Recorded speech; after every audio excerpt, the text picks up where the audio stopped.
विश्व की सुरक्षा व्यवस्था हो रही। अगर अपने संत जन ना हो तो विश्व असुरक्षित हो जाए। प्रारंभ से ही संतों से ही विश्व सुरक्षित रहा है। ऊपर से देखो ना तो चक्रवर्ती सम्राट महाराज दशरथ तो वशिष्ठ जी, श्री जनक जी तो सदानंद जी, दैत्यों में तो शुक्राचार्य जी विराजमान है, देवताओं में तो बृहस्पति जी विराज।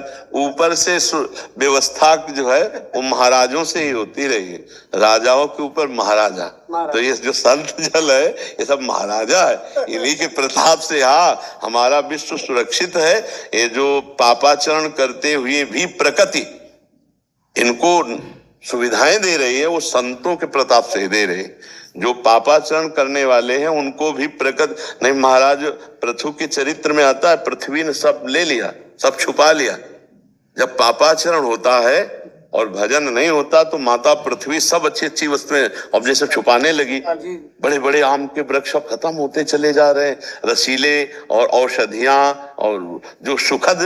अब देखो पानी कितनी नीचाई पे जा रहा है। हम कुएं के पानी और उससे फिर हैंडपैप के पानी में आए, हैंडपैप के पानी से बिस्लरी में आ गए।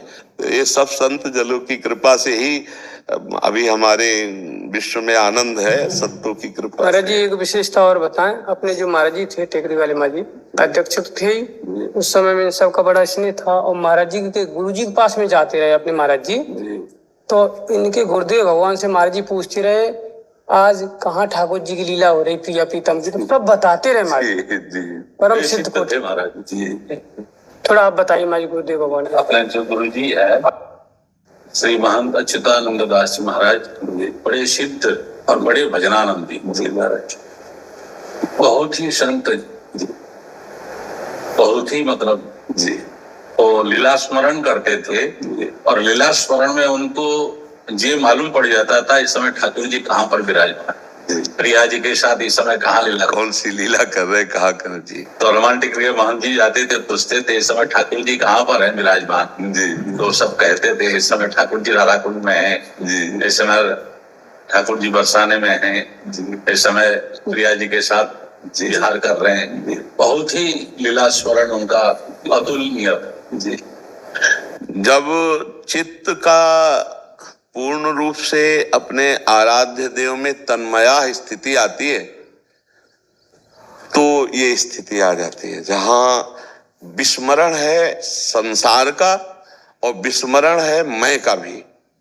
तब ये जो स्थिति है ये उपासक के हृदय में अपने आप जागृत हो जाती है। जब तक दासत्व में अहम पूरा समर्पित नहीं होता तब तक ये, और हर ठाकुर जी अलग अलग भक्तों के साथ अलग अलग लीला उसी समय करते हैं। ये भी नहीं कहा जा सकता कि जैसे इस समय आपके साथ अमुक लीला तो उसी समय वही ठाकुर जी दूसरे भक्त के साथ दूसरी लीला कर रहे होते, बड़ा आनंद देते ठाकुर जी। और एक सबसे बड़ी बात है इस कलयुग में जी ठाकुर जी का प्रत्यक्षीकरण बड़ा मुश्किल है जी। महाराज जी बहुत सरल है प्रभु। हम इस विषय पे कहते हैं कि आप संतों के वचन प्रमाण होते हैं।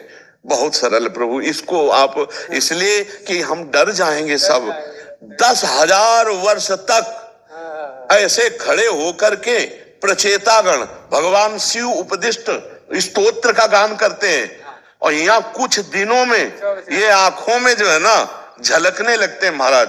कुछ दिनों हम तो आज जय बोले सत्संग में कलयुग की, इसलिए जय कि जो 10,000 वर्षों की साधना में भी झलक आना दुर्लभ। नाम संकीर्तन, अगर अंदर नाम चल रहा है, नाम संकीर्तन करे तो भगवत साक्षात्कार बहुत सुलभ कलयुग में है महाराज जी, बहुत सुलभ है। इसलिए महाराज भगवान रुद्र ने कहा तुलयाम लवे नापी न स्वर्गम ना भगवत संग जी। उसी स्तोत्र है। मतलब एकदम जैसे हमारे सत्य आपसे कहते हैं, सत्य आपसे परम सत्य कहते हैं। जो कलयुग में संतों के ऊपर भगवान की कृपा है, साधकों के ऊपर, वो अन्य युगों में कभी नहीं हुई। ऐसी कृपा कभी नहीं हुई क्योंकि रोगी शरीर, मानसिकताएं खराब, छोटी आयु और बलहीनता, और इसमें भी भगवत प्राप्ति हो जाए, इसमें भी भगवत प्राप्ति, जहां प्राणों का संयम करके और यहाँ प्राण का संयम क्या, high blood pressure, low blood pressure, sugar, क्या क्या, और ऐसे में भी भगवत प्राप्ति हो जाएगी केवल नाम अगर जीभ से चलता रहे तो। इस अजामिल जी ने, बहुत सम्मान से हम उनको कह रहे हैं क्योंकि उन भगवत प्राप्त महापुरुष हुए, ऐसे आचरण कर रखे थे कि घोर नरक जाते, पर संतों की कृपा से पुत्र का नाम नारायण रखवा दिया, तो अंतिम समय नारायण पुत्र के वाहन, ना कि भगवत स्मरण है, भगवत स्मरण नहीं, पुत्र स्मरण है, और नारायण बुलाया और भगवान के पार्षद आ गए, भगवत प्राप्ति का हेतु। इसी प्रसंग में ही जी उसमें कहा है सांकेत्यम पार्यास्यम व शोभम नाम ग्रहणम आशीष अगहरम विदुम। जी जी, इसीलिए हम कलयुग की जय बोलते हैं। कलयुग का बहुत प्रताप है, कलयुग का बहुत प्रताप है। यदि नाम जप करोगे, हम आपको सच्ची कहते हैं, बड़े बड़े महापुरुषों का वचन, बड़े बड़े सिद्धों के दर्शन से और शास्त्रों के स्वाध्याय से, और आज के हमारे समस्त बड़े सिद्ध महापुरुषों, एक ही बात निकली सार, निरंतर भगवत स्मरण। लेकिन महाराज ये संभव बड़ा कठिन, बहुत ही मुश्किल और कठिन काम तब महाराज जी है जब हम करेंगे, और जब गुरु और हरि के प्रसाद से, तो हरि प्रसाद कछु दुर्लभ नहीं दुर्लभ है महाराज जी। गुरु कृपा पात्र और भगवत शरणागत नहीं दुर्लभ है महाराज जी, और अहम में इतना दुर्लभ है कि जन्म जन्म मुनि जतन करा है। नाम में रुचि श्रद्धा नहीं हो जी। हमारे जिसे श्रीमन महाप्रभु सनातन गोस्वामी पाद को प्रयागराज में कहा, जीवे दया नामे रुचि वैष्णव सेवन जी, यार वही आर गति नहीं सनातन जी।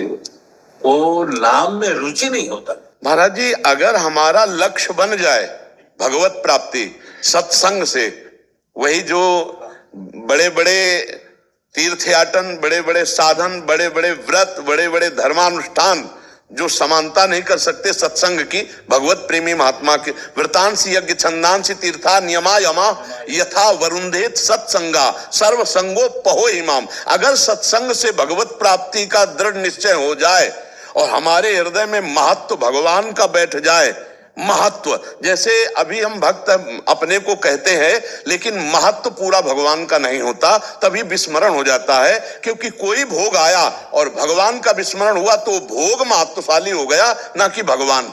अगर महत्वशाली भगवान होते तो वो भोग को भोगते हुए भी भगवत विस्मरण ना होता।